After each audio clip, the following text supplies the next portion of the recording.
Welcome to Keep It Fictional, a weekly podcast for book lovers by book lovers. Build your to-be-read list with Sadie, Liz, Virginia, Fiona, and Corrine from the Port Moody Public Library. Warning, this podcast contains strong opinions and may cause an increase in your library holds list. All right. Good morning, good afternoon, good evening, or good night, I guess, whenever you are listening to this episode of Keep It Fictional, a podcast for book lovers by book lovers from the Port Moody Public Library. I am joined today by Sadie, Virginia, Emma, and I guess I'm joined by myself. Today, we are here to celebrate Black History Month. And I thought that I would actually start with a short history lesson about the history of Black History Month. So this was actually kind of first suggested from the germ of an idea by historian Carter G. Woodson in 1926. He had kind of wanted a week to celebrate Black history and chose February specifically in the week where there was the birthday of Abraham Lincoln and Frederick Douglass. Now, this kind of idea of celebrating Frederick Douglass had also been around for a little while. Mary Church Terrell in Washington, D.C., school teacher, petitioned the school board to celebrate Douglass's birthday in the segregated schools there. Now, this kind of idea of celebrating Black history, documenting Black history, was picked up by a lot of the Black newspapers during this time. It was especially important in the 1930s to preserve and celebrate this history, as this was a time that was suffused with the myth of the lost cause, the idea of the Civil War, that actually slaves had been well treated and better off under slavery, and that the Civil War was in fact a war of Northern aggression. This was very, very important to the Black community to counter this myth and provide a true and accurate history of what happened under enslavement. The idea stayed around for a while until it was picked up again by Kent State University Black educators and Black students. They pitched around the idea in 1969 and first celebrated it in 1970. In 1976, Black History Month was first recognized by the American government under Gerald Ford.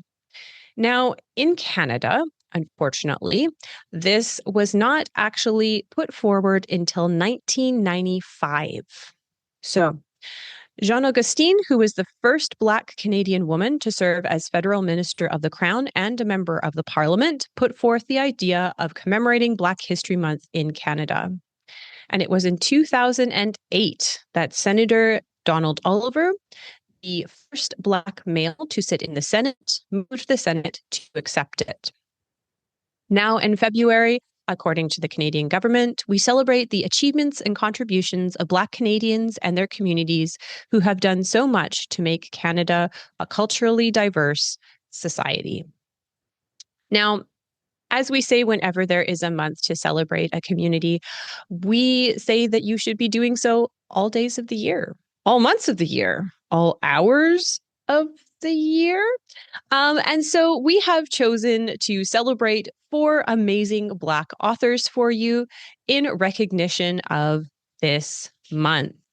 So we are first going to swing it over to Sadie. So Sadie, what author have you chosen? All right. So I have chosen an author that is actually brand new to me, and I'm quite happy that I discovered this author. And they are someone that I am definitely going to be continuing to read. And now that I have kind of learned about them and read their first book of theirs. So the author is Leslie Penelop, and Leslie Penelop also writes under the name L. Penelop, and actually most often writes fantasy and paranormal romances, which honestly are right up my wheelhouse. So I don't know how I have not discovered them before, but I was very excited to discover this author and to discover this book. And I'm definitely going to be looking into more of their work. Clara was born at a crossroads, in the back of a wagon, on the side of the road, as her parents and grandmother moved north from North Carolina. As Clara was screaming bloody murder, her grandmother, Mama Octavia, realized that she probably should have set out some protections for the girl, being so close to the crossroads. And she got the sense that Clara's birth shook loose a few spirits who had been hovering nearby. However, Mama Octavia either didn't think to do this or didn't have time to set up the protections. And by this point, it was too late. What was done, and it was now up to Clara to pick her path in life. Unfortunately for all of them, right from the start, Clara never did pick the easy way. So this is The Monsters We Defy by Leslie Penelop. It is a historical fantasy with a touch of heist mystery included into it, which, if anybody knows my reading, is basically my ideal book. So it was definitely, when I read the description of it, one that I was drawn to right away. Now, the main part of our story starts in 1925 in Washington, D.C. And at this point, Washington, D.C. was at the height of Prohibition. But it was also a city full of possibility and excitement, especially if you were one of the elite members of Black society. All over the city, Black thinkers, activists, educators, writers, musicians, poets were making a name for themselves and solidifying their place in history. Clara Johnson was not among these elite members of society, and she was honestly okay with that. She was happy with her job as a typist for the Journal of Negro History, a job that she had gotten when the founder of the journal, Dr. Woodson, had done a favor for a friend who happened to know Clara. Clara liked that in some small way, she felt like she was making a difference for her people. If she had to put up with pretentious, egotistical men like Dr. Harley and his annoying socialite fiancé, Addie, then she would grit her teeth and do her best not to punch both of them in the face. Clara had never been great at reining in her emotions. And if occasionally she used her abilities to make the researchers' articles more accurate or to draw attention to someone who may otherwise be lost to history, then she was happy to do it. The researchers, even the great Dr. Harley, hardly ever noticed when things were added to their papers. Now, Clara's abilities were something that she had more or less come to terms with in the 23 years that she'd been on this earth. As a child, she had been terrified when she first started to see spirits, especially the heavy, oppressive weight of the mindless spirits that she called the Greys. However, she would reluctantly admit that having this access to the other side was something that had come in handy over the years, and being able to talk to her grandmother, Mama Octavia, whenever she wanted to was definitely a perk. Clara knew, though, that there were certain spirits that you didn't mess with. And even though she often acted as a bridge between the spirit world and those who sought their help, she never used the spirits for herself, except for the one time when she truly needed to. But that decision, even though it had saved her life, has haunted her ever since and shown her that it's not always worth it to get the thing that you want most in the world. But this doesn't stop people from seeking Clara out when they need her help. And it doesn't usually stop Clara from reaching out on their behalf, asking an enigma, which is a powerful spirit, to grant their request. And even when the price that they have to pay seems way steeper than Clara would ever consider worth it, it doesn't stop her from passing along their agreement to the enigma and brokering the deal. Clara was more or less happy to go on in this way for the rest of her life, living in her small but comfortable apartment that she shared with her friend Zelda, who was an albino woman who Clara had saved after she was caught pickpocketing a low-level gangster. Zelda was fiercely loyal to Clara, even though Clara told her to move out pretty much every day. Clara would go to work. She'd come home. She occasionally talked to the spirit world and helped someone with their problem. She'd occasionally let herself be dragged out of the house by Zelda to go to a cafe or to the movies. And that was pretty much it. Not an exciting life, but a fine one. And really, Clara had already had too much excitement in her life as it was. But then one afternoon, Clara is approached by Dorothy Monroe and her son Titus. Dorothy is in a panic, saying that Clara is the only one who can help her son. And Titus just seems off. He's standing expressionless, his face entirely blank. It unnerves Clara, but she leads the mother and son up to her apartment. Titus had been acting strange for the last couple days, Dorothy tells her, staring blankly at nothing, not eating unless Dorothy brings the food to his mouth herself. And the one time that Dorothy let him out of her sight, he wandered away and stood in a daze at the park. It was like whatever made him Titus had been completely removed from his body. Dorothy had heard of Clara's abilities, and she begs her to ask an enigma to help them. So Clara starts the ritual to reach out to the spirit world.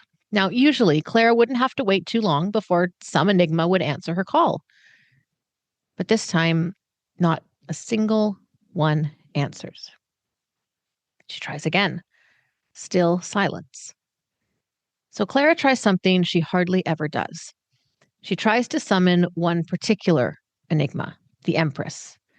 Now, this is Clara's enigma, the one who had helped her and cursed her, all in the same breath. But even still, nothing. Having to turn Dorothy and Titus Monroe away is one of the hardest things that she's ever had to do. After they leave, Clara tries again to reach out. This time, finally, the Empress answers. She tells Clara that there is a ring that is amazingly powerful, a ring that is responsible for what has happened to Titus and what has been happening to others around the city. If Clara wants to save Titus and the others, then she must get this ring. It is currently being held by one of the most powerful Black women in D.C., an opera singer named Madame Josephine Lawrence. However, the Empress tells Clara that Madame Josephine might be wearing the ring, but she is not the one who is responsible for what was happening. The Empress wants the ring. She will give Clara anything if she is able to retrieve it. Now, Clara knows not to make deals with an enigma. However, if the Empress can erase Clara's original bargain, get rid of the price and the gift that Clara has been dealing with for the last 6 years, then it may just be worth it. So Clara, along with Zelda and an acquaintance of Clara's who has a shape-shifting gift named Aristotle, they set out to steal the impossible from a woman who is more powerful than any of them realize. But they're not the only ones after the ring.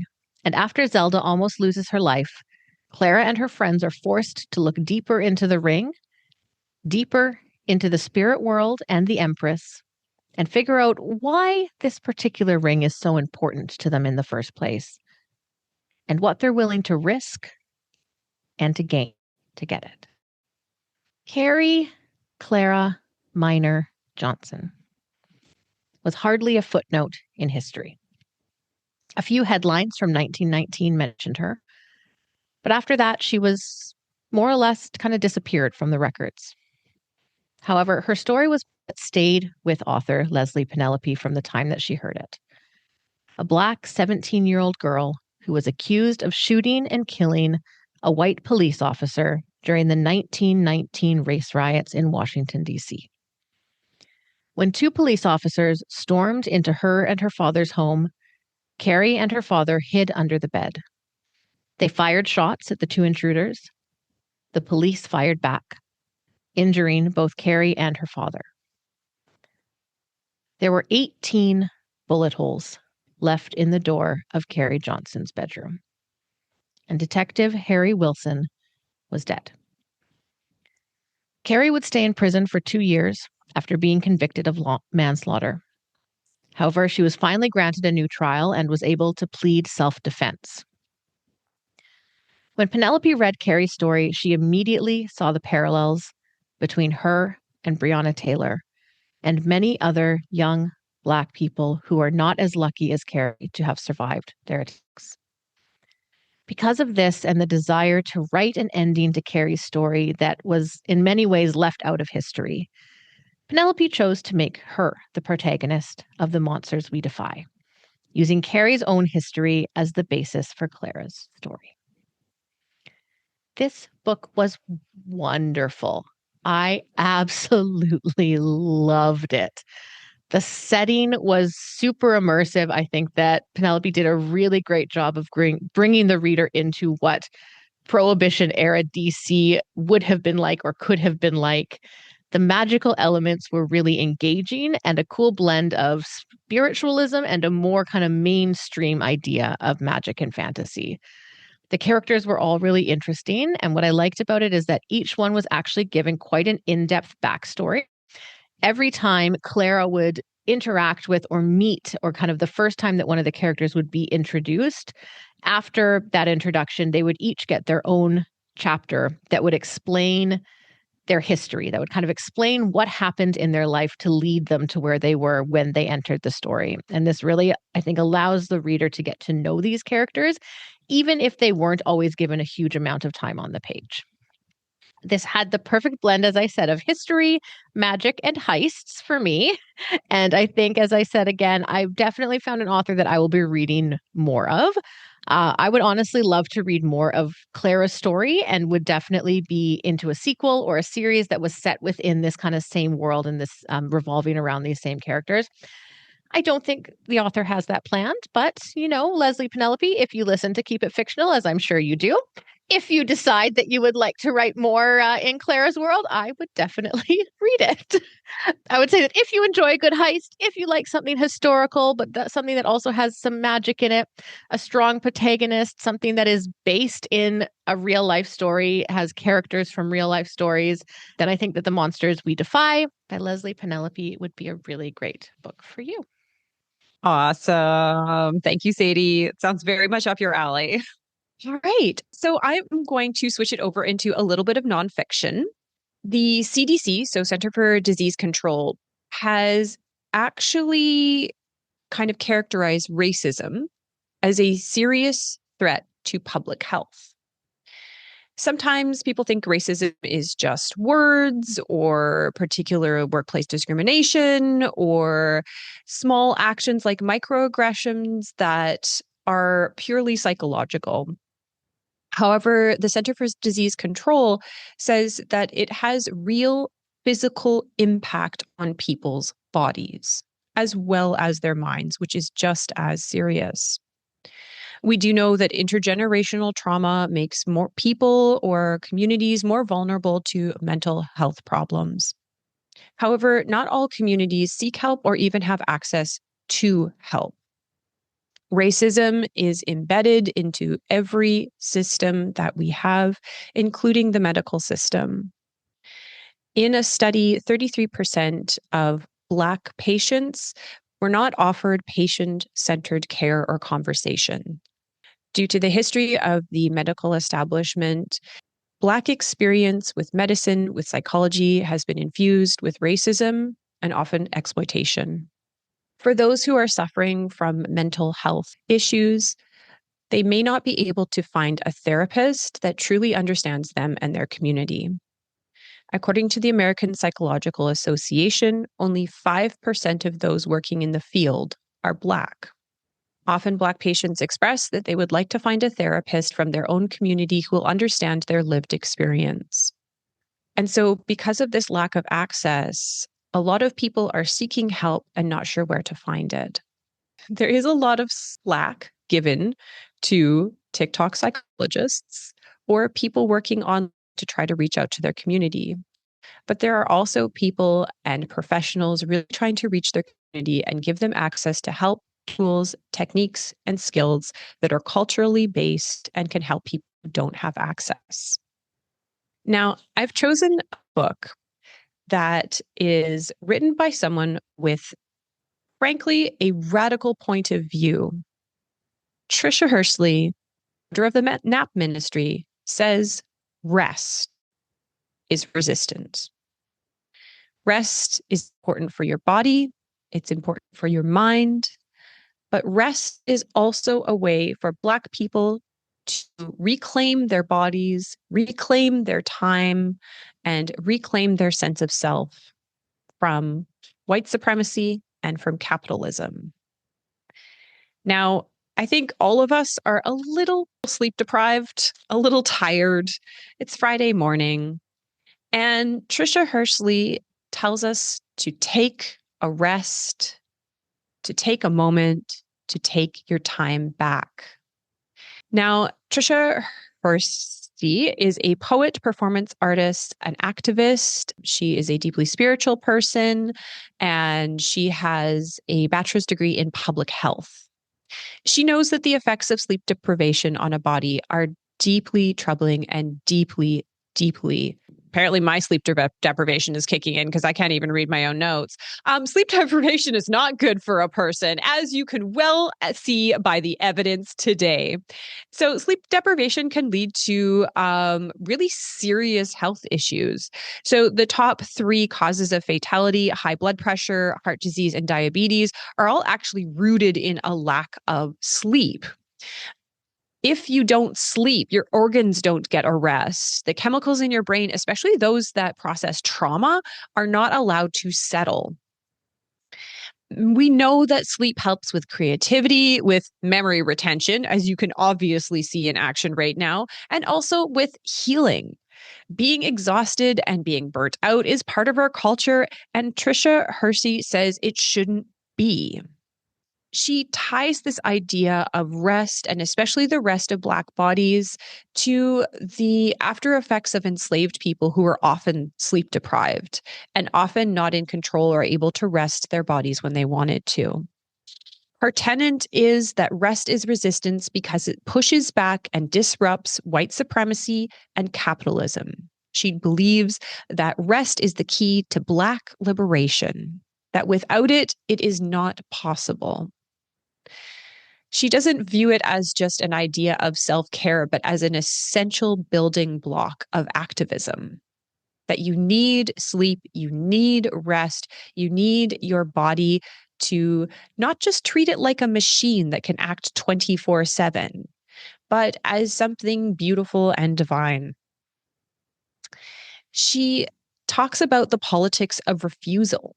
So by taking this rest and by taking this time for yourself, you are not moving your body for labor. You are simply enjoying your body and what it can do. She pushes back against this idea of grind culture or hustle culture, of monetizing hobbies and all working ourselves into the very bone in the service of capitalism.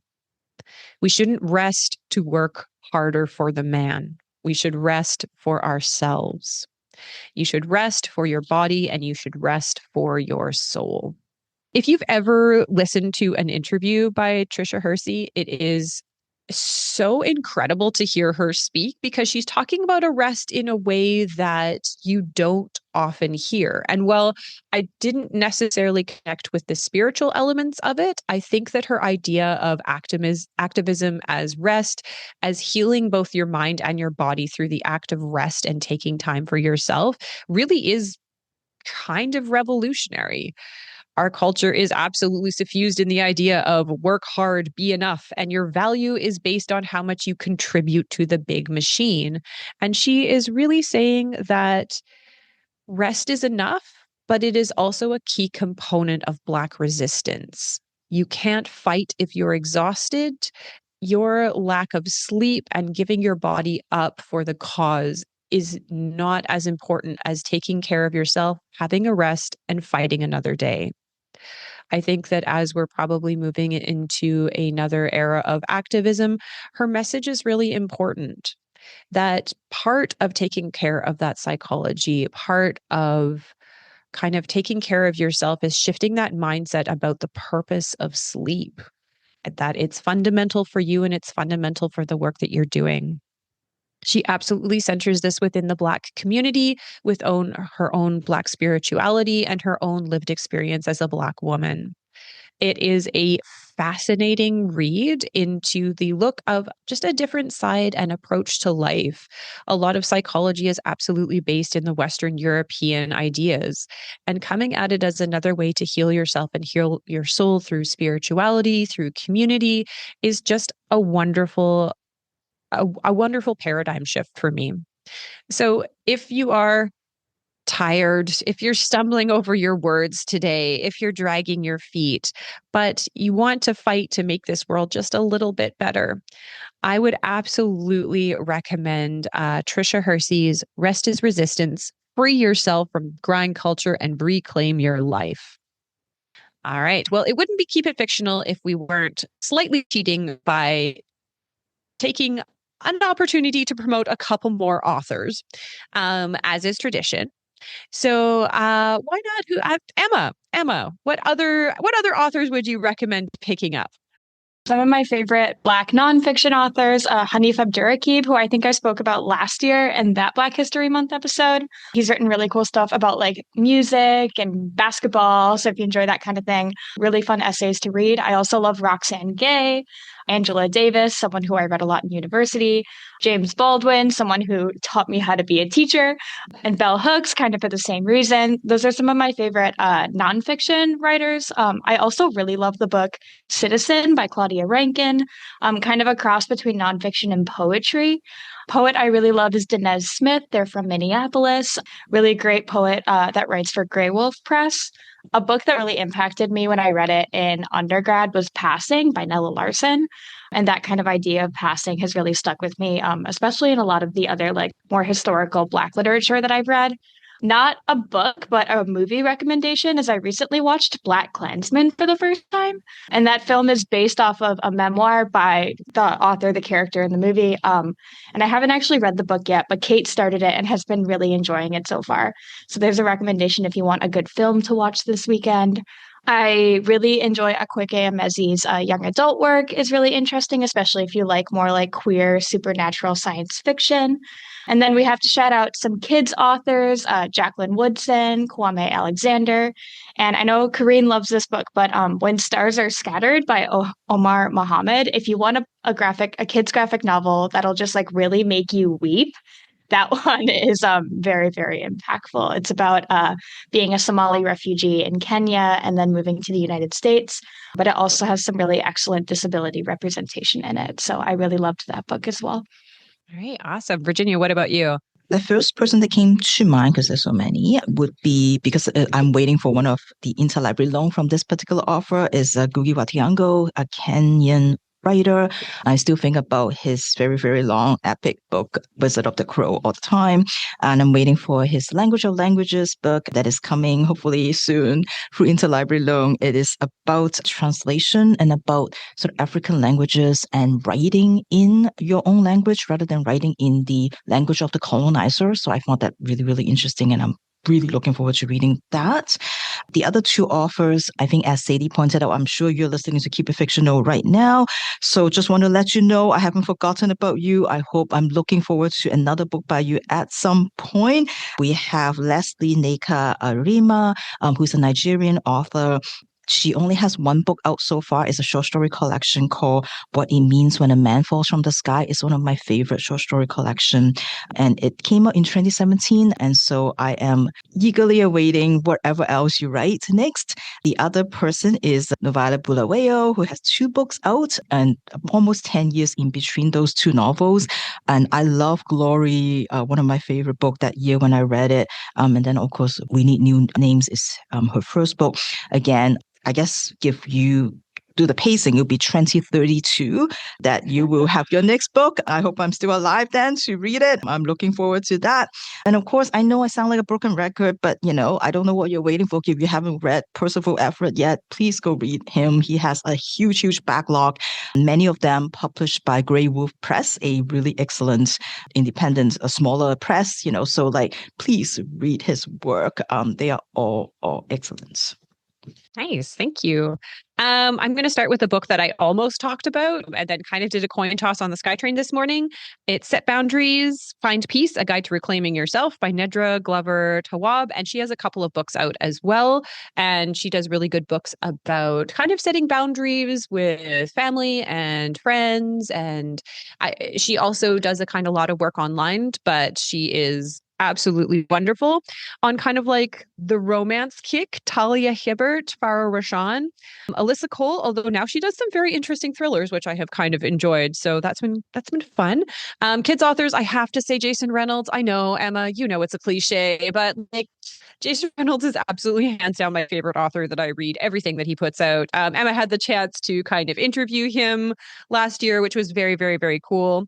Renee Watson as well, Case and Calendar, on kind of like historical quasi-romancy. So Riley writes really, really interesting historical romances set in the Caribbean. I'm still thinking about Suzette Mayer's The Sleeping Car Porter. It was a weird book, but I really enjoyed it. Burning Sugar by Cicely Bell Blaine.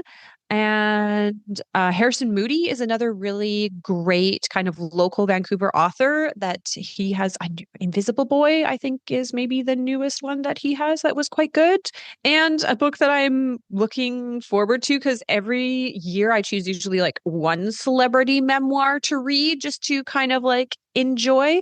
And it's definitely going to be Tina Knowles. So Beyonce's mom's book, Matriarch. I am super curious to see what she has to say. And I love gossip. So I'm really like, I should have like say, well, it takes a long day as much as I like to be honest. Like how messy is that family dynamic going to be? And I'm super excited. Yeah. All right. Sadie, what about you? All right, I'm going to represent all my YA authors. We have L.L. McKinney, who does kind of Alice in Wonderland retelling series.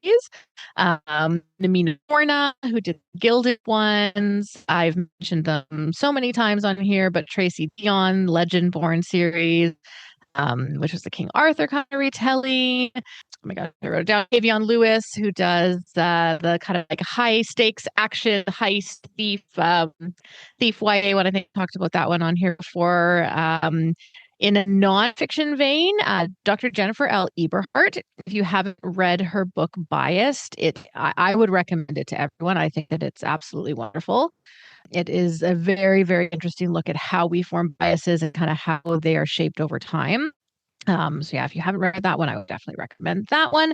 And then I'm also going to throw out a couple of local author shout outs. So we have Colleen Van Niekerk, and then Eric Fowler and his wife, Melody Fowler. They wrote How We Healed, and Colleen wrote A Conspiracy of Mothers. And I have not read How We Healed, but I've heard that it's amazing. And I've read A Conspiracy of Mothers and can vouch for the fact that it is wonderful. So those are both in the White Pines Local Author Collection. So if you're looking for something a bit local, then I would definitely recommend them.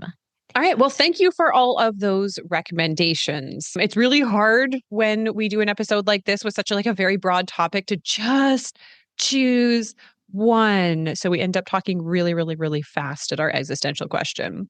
All right. We are going to switch it over to Virginia. What is the one book that you chose from many? Back before hockey came into my life, it was all about football. And of course, not what you call football here, the sport that the rest of the world call football. And I remember with the time difference, for often it means waking up in the middle of the night to watch the World Cup, to watch any other football matches. Something that I really fondly remember doing with my siblings. We just get up in the middle of the night and we all huddle around the little TV that we have and we watch football. All of our teams, mine has always been Italy. I can't really tell you why. I just attached myself to the Italian team.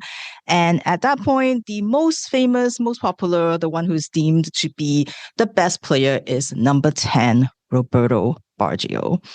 So imagine my absolute delight in the first chapter of the book that I picked for today to see this player's name that I haven't thought about for years appearing when the two characters were talking about the match that they watched last night. They talk about Baggio, they talk about Juventus, AC Milan. It just made me so happy to see all those names again, and how one of the characters even wears his hair specifically like Baggio and asks everybody to call him that. Of course, endears me to this book even more, even before I started reading. So this is The Silence of the Choir by Mohamed Mbougar Sarr, translated from French into English by Alison Anderson, and the English translation was published last year by Europa Editions. The Silence of the Quiet is set in Sicily, Italy, and a small town called El Tino, and the kind of town that you describe as nothing ever happens. And this town has just received their third group of refugees and migrants. They call them the ragazzi, roughly translated as the guys. 72 people from different countries from Africa, all speaking different languages. The mayor of El Tino has been very supportive, has opened his town up to become a temporary or maybe a permanent settlement for the migrants. With the help of the Santa Marta's Association, which is founded and run by Sabrina, an immigration lawyer, they help these migrants prepare everything. Get ready for the arrival of them, get them housing, get them language lessons, help them with filling out all the documents that they have to fill out, and preparing, of course, for the all-important interview that will determine whether they will be granted the status of an asylum seeker and they will be granted the ability to stay in the country. However, not everyone is that welcoming. There are those out there who believe that the migrants do not deserve to be here. They are going to take jobs away from them. They have been given homes that should be given to the Sicilians. And what makes them so much more important and why are we treating them better than your own citizens is a sentiment that a lot of people share. Led by the mayor's political rival who almost got elected along with his people, they are waging this psychological warfare against the ragazzi and it's escalating in intensity, and they are determined to use any means necessary to get these people out of the town.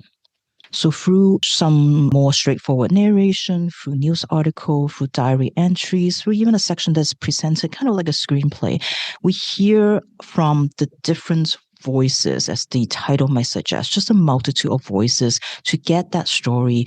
We have the mayor, of course, the rival. We kind of get the politics and the rhetoric around refugees, around migrants. We hear from the members of the association, especially Jogo, who is a migrant himself.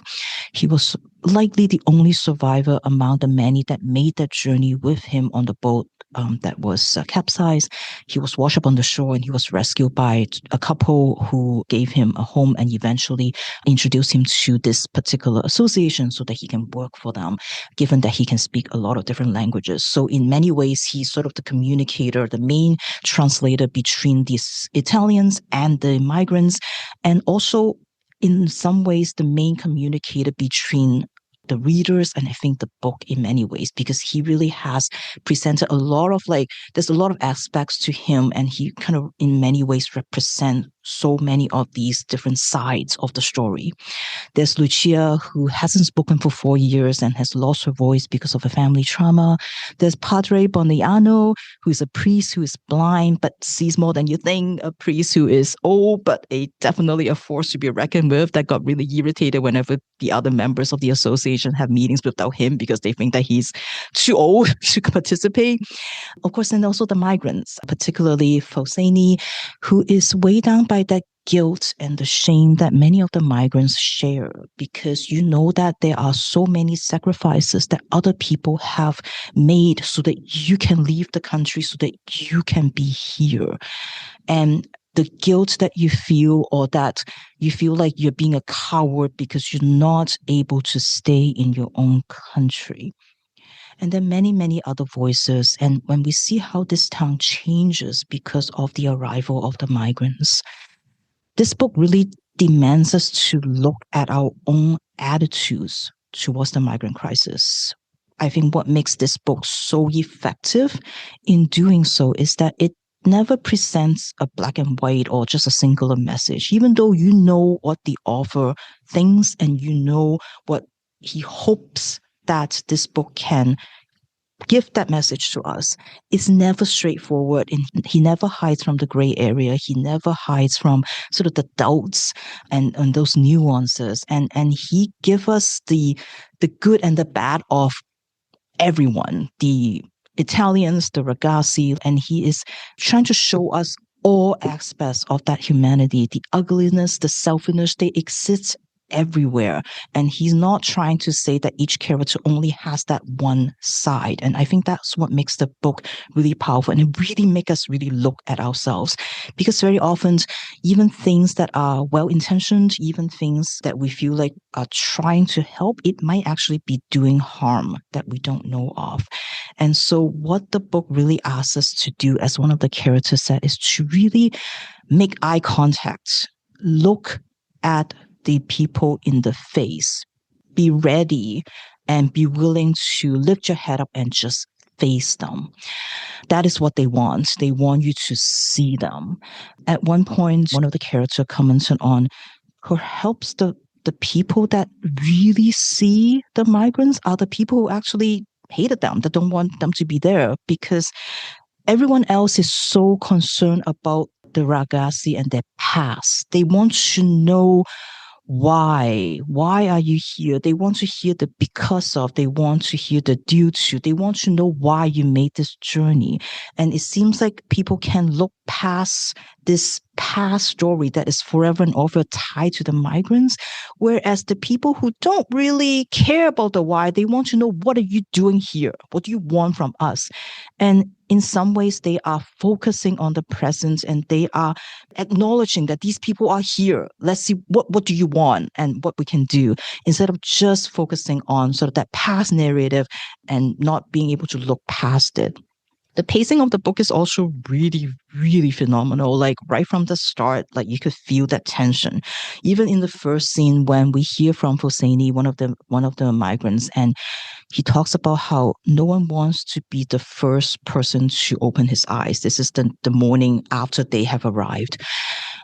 No one wants to open their eyes first, because that might tell the rest of the people that your pain is not as much as everybody else. And so everybody was just like, you can sense that people are awake, but nobody wants to wake up first. And then when the workers from the Santa Marta Association comes in with the hot breakfast, and they announce to them that, yeah, later on today, we're going to bring you to your share housing. You can see that among the hugging, among the jubilation, you can still see things bubbling up. You can see this pot is just slowly coming to a boil. And initially, it might just feel like it's a story, again, between people that welcome the migrants and then those who don't. But the tension changes as the story develops. It's no longer just about those two sides. And obviously, this book is not a thriller, but I can't remember the last time that I just flew through like sort of the last 80 pages of the book as quickly as this one. I just couldn't stop, because just the tension of the book. And this is all made possible, I think, because of that lull before this, which in a section aptly named like the waiting. And you can feel that waiting along with the Yaa Gyasi. You can feel that they are all losing hope. They're all losing patience. There are no dates that have been scheduled for the interviews. They're stuck in this little town. They're not able to get a job. They're not able to send money home back to the family. They can sense that hostility from so many Italians. And they're tired. They're tired of being told that they need to have hope, that they need to have patience. They are frustrated because no one seems like they're really helping them. No one really cares, not even the association. And they want to know what they can do to make things happen. And they started to gather among themselves to try to figure out what they can do instead of just sitting here and wait. And you can feel that tension just builds and builds until it boils over. So just really, really good command of the pacing of the book. The other thing I really love, and probably my favorite character in the book, is an Italian named Giuseppe Fantini. He's like the legendary poet. He's one of those writers that every student that have gone through elementary school would have had to read one of his poems. Everyone in town calls him the maestro. They respect him tremendously, but he hasn't written for years, and he sort of stopped writing. He also has kind of withdrawn from society. You still see him walking his dog every day, but if you call out to him, if you try to greet him, he tends not to respond, not because he's snobby, but just because he's seems to be living in sort of a different world, and he doesn't even like see it, what's going on around him anymore. And no one knows why he has stopped writing. And I think through this character, you can see the author is kind of working out what is the purpose of literature? What is the purpose of art in times like these when we are facing crisis, when there's so much hopelessness, so much violence, so much hatred around us? What can a writer do? What is the point of writing. And so I think through this character, we are kind of getting a sense of the purpose of literature. I think that was one of my favorite part of this book. It's just kind of like seeing, I think it's that like, even though there's all these horrible things that are happening around, where can we still find hope? And one of the place where we can find hope is in a story like this.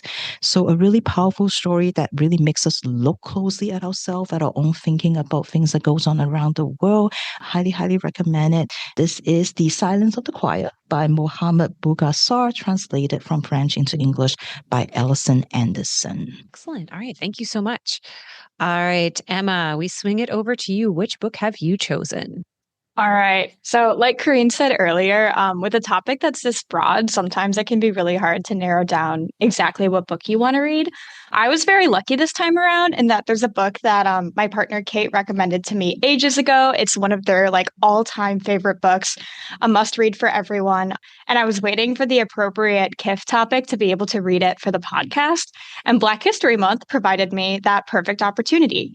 So on the surface level, this book is a novel by an author who was born in Ghana and then raised in Alabama. But the story really lends itself to the theme of African history and African American history, and especially that idea of having two conflicting identities and the feeling of being from a place, but not really belonging to that place. It also, as the title of the book implies, is about returning to or finding a home, especially after that home was lost to centuries of intergenerational trauma. So the book I have is Homegoing by Yaa Gyasi, and I listened to about half of it on audio. So I checked to make sure I pronounced her last name correctly. It looks like Gyasi, but it's pronounced Jessie.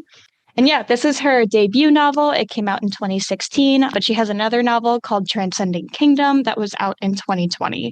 And because I loved this book so much, I think I'm going to immediately go and read that second one. So this novel begins with a character named Effia. Effia lives in a Fanti village in the Gold Coast on the shore of the Atlantic Ocean in Ghana. On the night that she was born, a great fire raged through her village, beginning at her father's compound and moving into the forests towards Ashanti land. Baby Effia was deemed cursed. She was deemed born of fire, and this must have been why her father's crops wouldn't grow and why her mother could not produce any milk to feed her. Effia's mother, her father's first wife, had always resented her, partly because of the fire and the destruction that it brought to her father's farm, but mostly for reasons that Effia could never really explain or understand. She always preferred Effia's younger brother, Fifi, who was destined to be a great warrior and a protector of their village. Effia grows up to be a great beauty, and so she's married off to a man named James Collins, a white British slave trader and the governor of Cape Coast Castle, the center of the slave trade in the Gold Coast. Many of the British soldiers take local women as wives, but they call them wenches. The title of wife is reserved for their real wives back in England. So Effia does her duty as a wife or as a wench. She bears James's son, and she never asks more questions about the business that he conducts or about the hundreds of prisoners that are being kept in the castle dungeons. She lives her life at the castle, spending her days with the other local women who are married to British soldiers, and she only returns to her home village once after her marriage to pay her respects to her father when he's dying. It's here where Effia's mother gives her a stone necklace and tells her that the necklace belonged to her real mother, who was a house girl who her father had impregnated. And on the night of Effia's birth, the house girl set the compound on fire and she escaped. So that's the first chapter. We meet Effia. And then in the second chapter, we meet another character named Essie. Essie is from Ashanti, a kingdom near Fanti, which is a bit further from the coast and past the forests. And all of her life, the Fanti and the Ashanti have been at war with one another. They raid each other's villages, they steal prisoners, and then they sell those prisoners to the British to then become a part of the slave trade. One such prisoner is made into a house girl in Essie's home, and Essie witnesses her father, a village leader, beat this house girl into submission. The house girl promises that her father, a leader in his own village, will one day return for her and tear the Ashanti down. That day inevitably comes, and Essie is captured in the battle and taken to Cape Coast Castle. She is held in the castle dungeons with hundreds of other women before they are sent on slave ships to America. And right before she's captured, Essie's mother gives her a stone necklace, an identical stone necklace to the one that Effia's mother gave her. Essie's mother tells her that her sister has the same necklace, a sister that was raised in a Fanti village, who Essie's mother had with her master when she was enslaved there. A sister who was born on the night of a great fire when Essie's mother escaped. So the rest of the book follows the descendants of these two sisters. The storyline in Ghana, we have Effia's descendants, who are members of the privileged upper class. They are slave traders. They descend from a white patriarch from this British man that Effia married. They're able to travel to Britain to get their education, and they end up in a lot of political arranged marriages with members of royal families from nearby Ashanti villages. And then in America, Essie's descendants are born into slavery.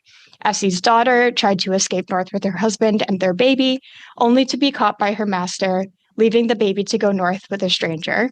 Her grandson, Essie's grandson, that baby, fears that the freedom that he fought his life for will be taken away when the Fugitive Slave Act is passed in 1850. And then her later descendants are victims of casual racism and discrimination, of Jim Crow laws, and of the crack epidemic in the 20th century. I've never read a novel like this before, where each chapter is a vignette about a different character, about a different person. And one of the things that impressed me the most about it was how Yaa Gyasi could write such a compelling and full character in just like 20 to 30 pages, make you fall in love with them, make you grow attached to them, and then do it all over again in the next chapter. By the end of each chapter, you don't want to leave the character that you're with. You don't want to leave their story. You want to know more. And then immediately you're thrown into the same feelings where you just grow more and more attached to this next person. And she does it over and over again throughout the entire book. It's really exceptional and accessible writing. I was really impressed with how easy it was to just fly through it. And it's a debut, which is pretty great. You learn so much about Ghanaian and about American history, how the slave trade affected both of them, and how the two countries' histories are so deeply interconnected, so deeply woven together. There's a lot of themes of intergenerational trauma and of belonging, and of course, a lot of themes of family. So this book was my first 5-star read of 2025. It really reminded me of Pachinko, which was one of my favorite books that I read last year. I'd say it's a great pick for fans of historical fiction. If you like family sagas, books like Pachinko or The Covenant of Water, it's really similar to books like that. I would honestly say it's required reading for anybody, but especially for any white American. As a white American, I felt very uncomfortable in like the country history that I come from. And so I think everybody should read this book and sit in that discomfort just like I did. I think that was really, really impactful. I think this book really embodied Black history and Black American history. And when looking through other people's reviews of it on Goodreads, I saw that Roxane Gay, one of my favorites, called it exceptionally engaging and the strongest case for reparations and Black rage I've read in a long time. So if that didn't sell you, I don't know what will. But yeah, I think everybody should read Homegoing by Yaa Gyasi. And the audiobook was really, really well narrated. They do not different voices, but different accents for the Ghanaian storylines and then the American storyline. So I thought it was really exceptionally done. Nice. Thank you. That's a book I've been meaning to read for such a long time. And so thank you. It kind of pushes it more to the top of my list. So thank you so much to my fellow readers for bringing a real wealth of choices, both in the books that we talked about and the ones and authors that we mentioned. In closing, I kind of want to go back to the roots of Black History Month, to the historian Carter G. Woodson. And he was really passionate about ensuring that the Black community was aware of its own history, that was celebrating their own history, and that was maintaining their own history. He wrote, "When you control a man's thinking, you do not have to worry about his actions. You do not have to tell him not to stand there or go yonder. He will find his proper place and will stay in it. Knowledge is power. Knowledge gives you empathy, understanding, and the tools to stand against ignorance and people twisting history to suit their own purposes and further their own goals and greed. By reading stories, by reading wildly, by knowing the history, by learning history by many, many, many voices, it gives you the power and the tools to stand against those who would twist it for their own purposes. So this Black History Month, I would really urge you to pick up a book written by a Black author, look deeply into Black history, both in the United States and also in Canada, to gain that understanding and to really have a deeper grasp on the reality of Black people in our country and in the United States. So thank you so much for listening. Thank you to my fellow readers for choosing some amazing books to talk about. And we hope that you are reading Black authors and Black history all year long. Thanks so much. Thank you for listening. If you like our show, please tell a fellow book lover about it. You can find a list of all the books we discussed in our show notes. Join us next week for another fun book chat. Until then, keep it fictional.